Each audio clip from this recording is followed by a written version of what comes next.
How to refund game after 14 days.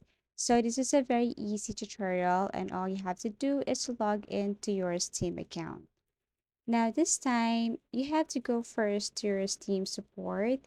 To do that, you can open this to any of the web browser that you have on your device. So you just have to type Steam support.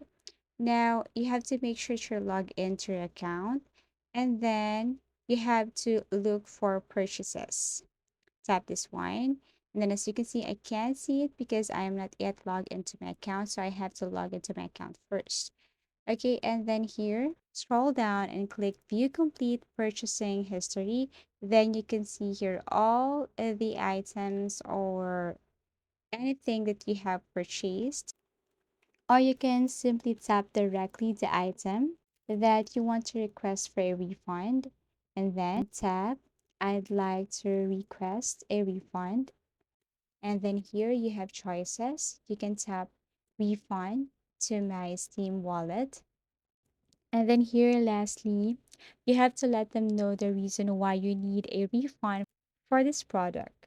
Okay, so you just have to type it right here. Reason, it's up to you. Then notes, you can say, I don't like this game anymore, something like that. And then once done, below you can see there a submit a request button.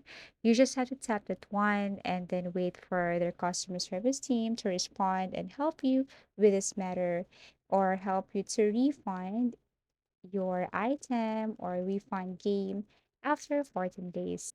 Thank you for watching this, and I hope to see you in our next video tutorials.